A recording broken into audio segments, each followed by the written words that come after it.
दोस्तों, हम सभी बचपन से सुनते आ रहे हैं कि मेहनत करते जा और फल की चिंता मत कर, या फिर मेहनत करने वालों की कभी हार नहीं होती। लेकिन इसके बावजूद भी बहुत से लोग कहते हैं कि यार मैं तो बहुत मेहनत करता हूँ और दिन रात मेहनत करता हूँ, फिर भी मुझे फल क्यों नहीं मिलता।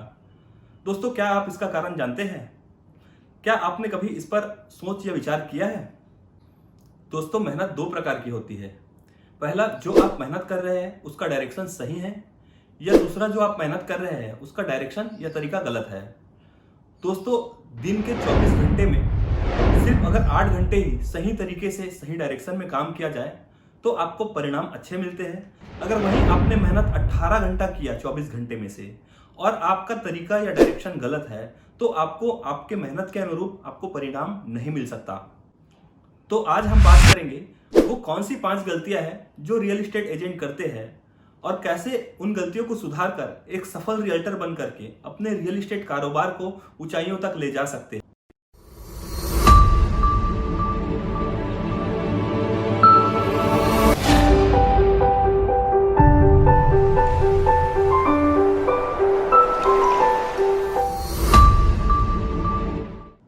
नमस्कार, मैं हूं Shailendra Dewangan, founder and director Shaurya Infratech real estate group Raipur से, और आप सभी को मेरे YouTube channel my budget my homes में बहुत बहुत स्वागत है। दोस्तों, मैं रियल एस्टेट व्यापार में पिछले 13 वर्षों से काम कर रहा हूं और जब मैंने रियल एस्टेट का कैरियर चुना तो as a real estate broker मैं इस कैरियर पे, रियल एस्टेट के कैरियर पे आया हूं। और दोस्तों, इन 13 सालों में मैंने अपने काम को इस मुकाम तक पहुंचाया है कि आज 200 लोगों की मेरे पास में सेल्स टीम है और आज मेरी खुद की स्ट्रेटेजिक एंड मार्केटिंग कंपनी है शौर्य इंफ्राटेक रियल एस्टेट ग्रुप के नाम से। दोस्तों, इन 13 वर्षों के कार्यकाल में मैंने बहुत सी ऐसी बारीकियां जानी है जो एक रियल एस्टेट एजेंट को, एक रियल्टर को सफल होने के लिए बेहद जरूरी है। आज मैं आपको बताऊंगा वो कौन सी 5 गलतियां हैं जो रियल एस्टेट एजेंट करता है और जिसकी वजह से वो सफल नहीं हो पाते हैं। दोस्तों, सबसे पहले गलती होती है कि रियल्टर अपने जियोग्राफिकल मैपिंग प्लानिंग नहीं करते हैं। दोस्तों, यदि क्लाइंट आपसे कहता है कि मुझे रायपुर या किसी अन्य शहर में प्रॉपर्टी चाहिए तो आपका कहना होता है कि हाँ, मिल जाएगा। फिर आप उनसे पूछते हैं कि आपको किस लोकेशन पे प्रॉपर्टी चाहिए। क्लाइंट अपने प्रिफर्ड लोकेशन को आपको बताता है, लेकिन आपको उस लोकेशन के जानकारी के अभाव के कारण से आप वहां पर फंस जाते हैं और फिर आप दूसरी जगह अन्य अपने ब्रोकर भाइयों के पास में कॉल लगा करके हाथ पैर मारते हैं और आपके कॉन्फिडेंस को आपका क्लाइंट भांप लेता है, जिसके कारण से आप सफल नहीं हो पाते हैं। दोस्तों, आपको पहले किसी पर्टिकुलर एरिया को चूज करना होगा और उस एरिया के बारे में आपको भरपूर नॉलेज गेन करना होगा और आपको एक उस एरिया का एक्सपर्ट बनना होगा और हो सके तो उस एरिया का आपको मैपिंग प्लान करना होगा और उस एरिया के बारे में पूरी बारीकी आपको जाननी होगी। जैसे कि आप मान लीजिए रायपुर शहर में काम कर रहे हैं रियल एस्टेट का, तो आपको किसी एक एरिया में काम करना होगा। जैसे मैंने 13 साल पहले मैंने जब स्टार्ट किया वर्किंग को, तो मैं सबसे पहले एक ही एरिया में फोकस किया, क्योंकि जब मैंने प्रॉपर्टी वहां पर एक खुद के प्रॉपर्टी एक इन्वेस्टमेंट किया सेज बाहर एरिया में, तो मुझको वो एरिया का नॉलेज काफी अच्छा हो गया था, क्योंकि मैं भी उस एरिया में प्रॉपर्टी खरीद रहा था। तो उसके कारण से मेरा नॉलेज अच्छा हुआ और मैंने सिर्फ और सिर्फ सेज बाहर को कंटिन्यू कम से कम 4 साल से 5 साल उसी एरिया पे वर्किंग किया। मेरा नॉलेज इतना ज्यादा स्ट्रांग हुआ उस एरिया पे कि मैं किसी भी क्लाइंट को बहुत ही आसानी से कन्वर्ट कर सकता था। तो दोस्तों, आपको भी ऐसे ही किसी पर्टिकुलर एक एरिया को फोकस करना होगा और उसमें आपको अपने आप में एक एक्सपर्ट बनना होगा कि हाँ, आपसे बेहतर उस एरिया के बारे में कोई नहीं जान सकता और कोई नहीं बता सकता। फिर उसके बाद में आप दूसरे एरिया पे प्लान कीजिए, तीसरे एरिया पे प्लान कीजिए और पूरे शहर पे प्लान कीजिए, पूरे राज्य पे प्लान कीजिए। लेकिन आपको स्टार्ट करने के लिए सबसे पहले आपको अपने एरिया को स्ट्रांग करना होगा। दोस्तों, दूसरा पॉइंट है डाटाबेस। आप जियोग्राफिकल मैपिंग के साथ साथ आप उस एरिया का डाटाबेस तैयार कीजिए। आपको उस एरिया के बारे में एक एक चीज पता होना चाहिए कि वहां से रेलवे स्टेशन कितना दूर है, बस स्टैंड कितना दूर है, एयरपोर्ट कितना दूर है, कौन सा हॉस्पिटल पास में है, कौन से एजुकेशनल इंस्टीट्यूट्स है, मार्केट कहां पर लगता है, मॉल कहां पर है, और अन्य प्रकार की जितने भी वहां पर आपको पब्लिक ट्रांसपोर्ट से लेकर के मार्केट, मॉल्स और जितनी भी सुविधाएं हैं, सड़क के बारे में आपको जितना ज्यादा नॉलेज हो सके आप वहां पर गेन कीजिए कि पिछले 10 साल के पहले वो एरिया क्या था, वहां पर क्या डेवलपमेंट हुआ और आज की स्थिति क्या है और आने वाले 10 साल बाद की स्थिति क्या होगी। दोस्तों, अगर आप इतने प्रकार से आप अपने आप को मजबूत कर लेंगे, इतना नॉलेज आप गेन कर लेंगे, क्लाइंट आपके हाथ से छूटकर कहीं नहीं जाएगा, क्योंकि क्लाइंट देखता है कि आपको कितना नॉलेज है उस एरिया के बारे में। अगर मैं वहां पर कोई प्रॉपर्टी इन्वेस्टमेंट करूं तो मुझको पहले नॉलेज होना चाहिए कि हाँ भाई, कि यहाँ पर इन्वेस्टमेंट करने से या यहाँ पर रहने लायक प्रॉपर्टी देखने से मुझको क्या क्या बेनिफिट मिल सकते हैं। अभी क्या होता है कि सिर्फ हम लेकर के क्लाइंट को किसी पर्टिकुलर प्रोजेक्ट में काम करते हैं, आप प्रोजेक्ट के बारे में अंदर दिखा रहे हैं कि हाँ भाई यहाँ पर ये एमिनिटीज है, क्लब हाउस है, दुनिया है, दारी है, लेकिन हम बाहर के बारे में हम जानते ही नहीं और बता भी नहीं पाते हैं। इसलिए आपको सबसे ज्यादा जरूरी है कि आपके प्रोजेक्ट के आसपास पे या आप जिस लोकेशन पे काम कर रहे हैं उसका पूरा हिस्ट्री और पूरा फ्यूचर आपको कंठस्थ आपके दिमाग पे होने चाहिए। ये आपका दूसरा पॉइंट है और ये बहुत ही ज्यादा महत्वपूर्ण पॉइंट है। इसलिए एक रियल्टर को ये डाटाबेस तैयार करना सबसे ज्यादा जरूरत है।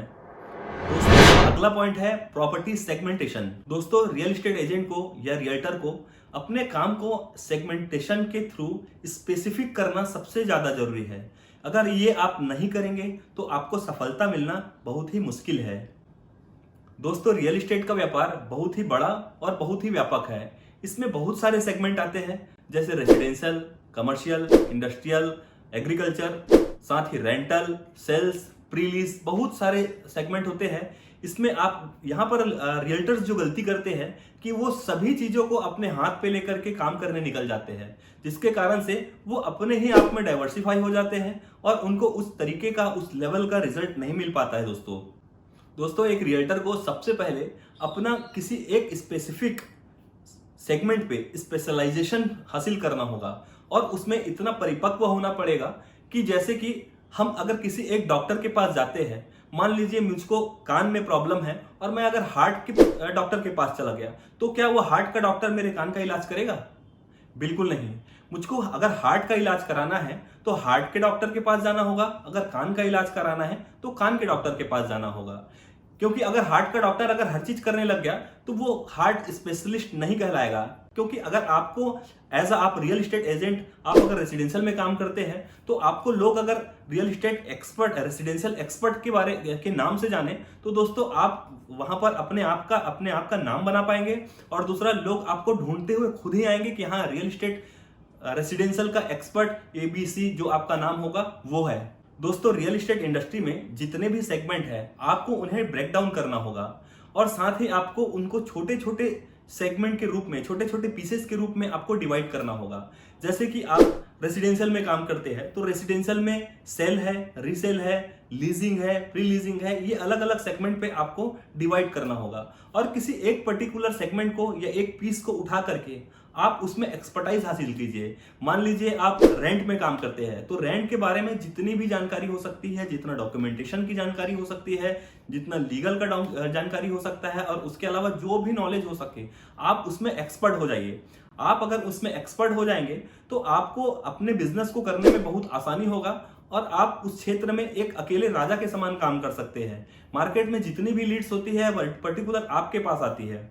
और दोस्तों आप इसमें सबसे पहले अपना इंटरेस्ट जगाइए कि आपको पर्टिकुलर किस सेगमेंट पे या उसके किस पीस में आपको इंटरेस्ट है। क्योंकि जब आपको इंटरेस्ट होगा तब आप पूरे पैशन के साथ में, पूरे ईमानदारी के साथ में, पूरे डेडिकेशन के साथ में काम कर सकेंगे और सबसे ज्यादा आप वहां पर नॉलेज गेन पाएंगे। क्योंकि आपका अगर पैशन वहां पर सामने आता है तो आप 100% नॉलेज भी लेने के लिए आप वहां पर तत्पर रहेंगे, जिससे आप अपने बिजनेस को बहुत ही व्यापक तरीके से बढ़ा सकते हैं। दोस्तों जियोग्राफिकल मैपिंग करना, डाटाबेस तैयार करना और सेगमेंट डिसाइड करना, ये रियल एस्टेट एजेंट के लिए एकदम बेसिक्स है। अगर आप अपने बेसिक्स को स्ट्रॉन्ग कर लेते हैं और इसमें भले ही 3 से 4 महीना लग सकता है आपको अपने बेसिक्स को, नॉलेज को गेन करते करते, लेकिन जब आप ये सारे चीजों को करके मार्केट में उतरेंगे तो निश्चित ही शानदार सफलता आप अपने हाथ पे ले सकते हैं और आप सफल होने से कोई भी नहीं रोक सकता। तो अब अगले पॉइंट पे आते हैं, quality versus quantity. Real estate segment एक सर्विस इंडस्ट्री है और हम सभी रियल्टर्स सर्विस प्रोवाइडर है। दोस्तों हर कोई चाहता है कि उसके पास ज्यादा से ज्यादा ग्राहक आए और वो ज्यादा से ज्यादा इनकम करे। रियल एस्टेट एजेंट यहीं पर सबसे बड़ी गलती करते हैं कि वो ज्यादा से ज्यादा ग्राहकों के पीछे जाते हैं, मतलब क्वांटिटी के पीछे, क्वालिटी के पीछे फोकस नहीं करते हैं। दोस्तों क्या ये सही है कि जिस दुकान पे ज्यादा से ज्यादा ग्राहक आएंगे उसी दुकान की इनकम या कमाई ज्यादा हो सकती है? दोस्तों ऐसा नहीं है। दोस्तों हर कोई चाहता है कि उसके पास ज्यादा से ज्यादा ग्राहक आए और ज्यादा से ज्यादा इनकम हो। रियल एस्टेट एजेंट यहीं पर सबसे ज्यादा बड़ी गलती करता है कि वो ज्यादा से ज्यादा ग्राहकों के पीछे चलता है। क्या ये बात सही है कि जिस दुकान में ज्यादा से ज्यादा ग्राहक आएंगे सिर्फ वही आदमी ज्यादा कमा सकता है या वही दुकानदार ज्यादा कमा सकता है? दोस्तों मेरी नजर में तो ये सही नहीं है, क्योंकि रियल इस्टेट इंडस्ट्री एक सर्विस इंडस्ट्री है और रियल इस्टेट एजेंट ज्यादा से ज्यादा अगर सर्विस, एक ही आदमी को भी अगर ज्यादा से ज्यादा सर्विस दे सकता है तो निश्चित ही आपको कस्टमर और इनकम दोनों ही ज्यादा आपको प्राप्त होंगे। दोस्तों मैं इस इंडस्ट्री में काफी समय से हूं और मैंने कुछ रिसर्च किया है, जैसे कि एक पर्टिकुलर किसी प्रोजेक्ट में लॉन्चिंग सेरेमनी होती है और वहां पर अलग अलग एजेंट, अलग अलग ब्रोकर्स काम करते हैं।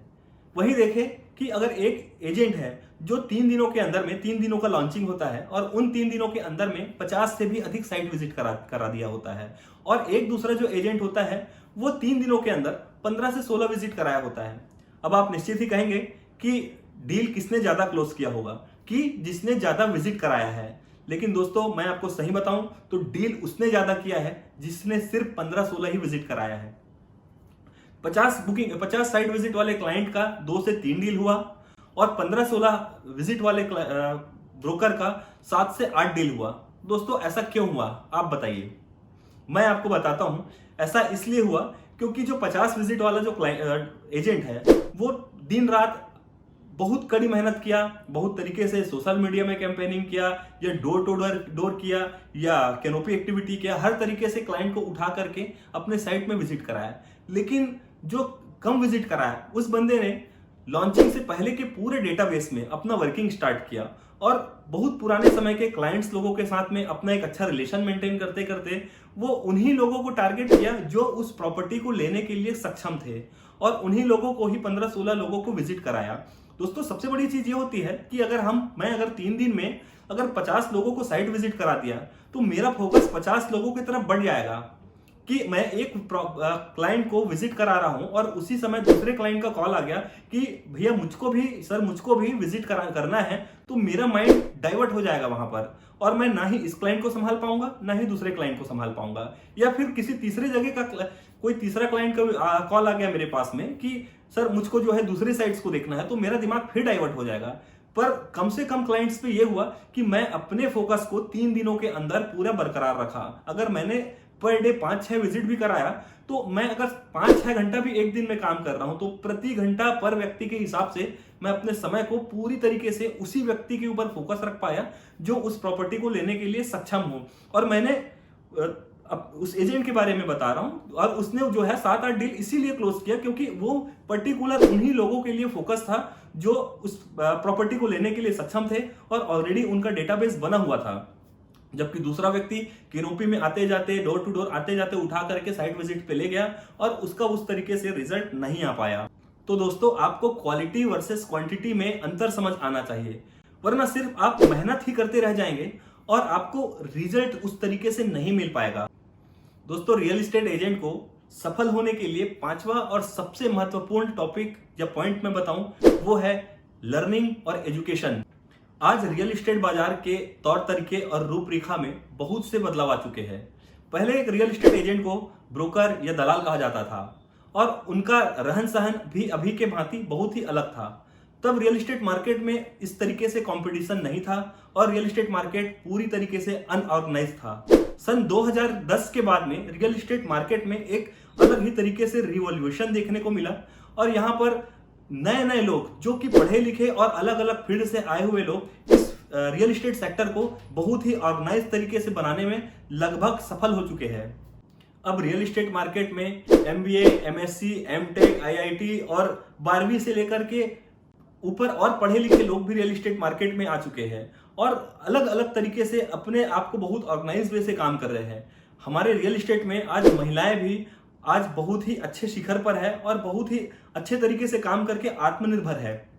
दोस्तों रियल एस्टेट एजेंट को सक्सेस होने के लिए सबसे ज्यादा जरूरी चीज है एजुकेशन और लर्निंग की, क्योंकि जब तक हम इस पे काम नहीं करेंगे तब तक सफल होना बहुत ही मुश्किल है।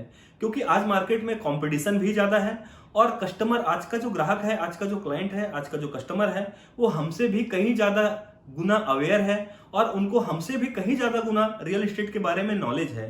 तो इसके लिए आपको पूरे की तरीके से आपको अवेयर होना पड़ेगा, आपको एजुकेट होना पड़ेगा। रियल एस्टेट इंडस्ट्री में A से लेकर के Z तक के बारे में आपको नॉलेज होना चाहिए, क्योंकि दोस्तों अगर कोई व्यक्ति 5 लाख 10 लाख रुपए से लेकर के करोड़ों रुपए तक की प्रॉपर्टी आज खरीद रहा है तो वो कहीं ना कहीं देखता है कि आपका नॉलेज, आपका एक्सपीरियंस कितना है। दूसरी चीज, आपको अपने काम करना होगा आपके पब्लिक स्पीकिंग पर, क्योंकि दोस्तों पब्लिक स्पीकिंग ही एक ऐसा क्षेत्र है, क्योंकि हमको रियल एस्टेट फील्ड में सेल्स करना है और सेल्स के लिए बोलने आना चाहिए। जो आदमी बोलना सीख गया वो आदमी कभी भूखा नहीं मर सकता। दूसरा चीज होता है पर्सनैलिटी डेवलपमेंट। दोस्तों पर्सनैलिटी भी हमारी ऐसी होनी चाहिए। पर्सनैलिटी डेवलपमेंट का मतलब ये आप समझते हैं कि आपका बॉडी लैंग्वेज कैसा होना चाहिए, आप कैसे बोलते हैं, आप क्या पहनते हैं, आप कैसे दिखते हैं, आप कैसे चलते हैं, आप क्या बात करते हैं। ये कस्टमर आपको पूरी तरीके से भांपता है और पूरी तरीके से भांप करके आपके साथ साइट विजिट में जा करके फिर आपको अंतिम निर्णय देता है कि वो प्रॉपर्टी आपको पसंद है या नहीं।